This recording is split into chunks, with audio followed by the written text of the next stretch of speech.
नमस्ते friends. Income tax related और एक वीडियो में आप सभी का स्वागत है।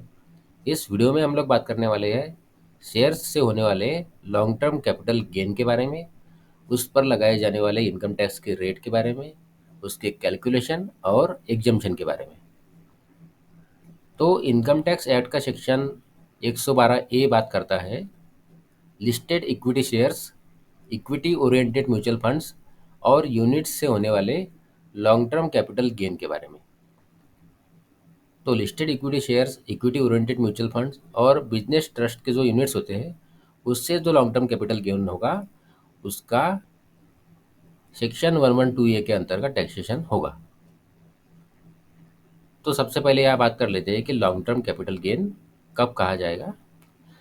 कोई भी इक्विटी शेयर्स या इक्विटी ओरिएंटेड म्यूचुअल फंड्स को खरीदने के बाद यदि 12 महीनों के बाद बेचा जाता है तो जो कैपिटल गेन होगा उसे लॉन्ग टर्म कैपिटल गेन कहा जाएगा।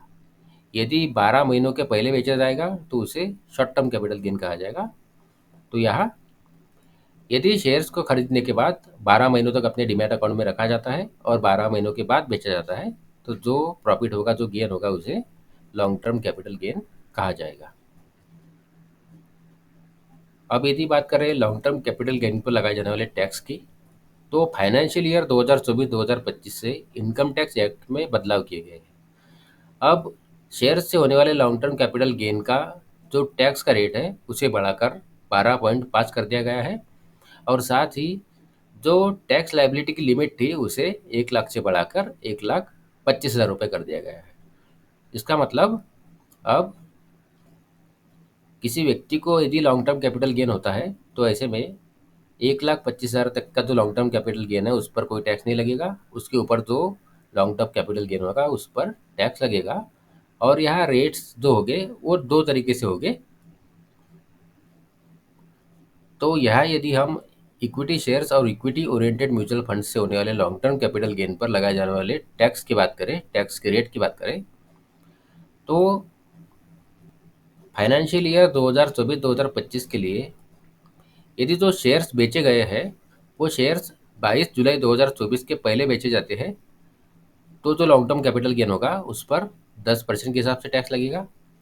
और यदि शेयर्स 23 जुलाई 2024 के बाद बेचे जाते हैं तो ऐसे में जो लॉन्ग टर्म कैपिटल गेन होगा उस पर 12.5% के हिसाब से इनकम टैक्स लगाया जाएगा। तो हमें जो बात ध्यान रखनी है, यदि टैक्स पेयर ने कोई शेयर्स 22 जुलाई 2024 के पहले बेचे हैं उससे जो लॉन्ग टर्म कैपिटल गेन होगा उस पर 10% के हिसाब से टैक्स लगेगा। और 23 जुलाई 2024 के बाद जो शेयर्स बेचे जाएंगे उससे जो कैपिटल गेन होगा, लॉन्ग टर्म कैपिटल गेन होगा, उस पर 12.5% के रेट से इनकम टैक्स लगाया जाएगा।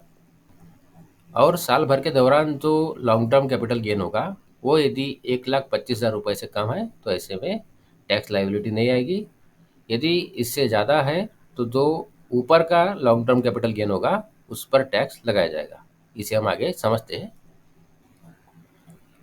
तो यह एक उदाहरण है। इस उदाहरण में असेसमेंट ईयर 2024-2025 के लिए जो शेयर से लॉन्ग टर्म कैपिटल गेन हुआ है वो हुआ है 1,45,000 रुपये। अब जो टैक्स लाइबिलिटी की लिमिट है वो 1,25,000 रुपये की है, मतलब 1,25,000 तक के लॉन्ग टर्म कैपिटल गेन पर कोई टैक्स नहीं लगेगा। ऊपर का जो 20,000 रुपये लॉन्ग टर्म कैपिटल गेन है इस पर टैक्स लगाया जाएगा। और टैक्स का रेट क्या होगा वो हमने पहले ही डिस्कस कर लिया है।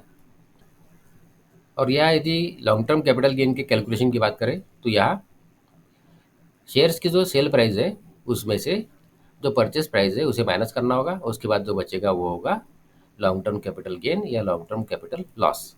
या हम इसे इस उदाहरण से समझ सकते हैं। यहाँ 22,000 रुपये लॉन्ग टर्म कैपिटल गेन हुआ है।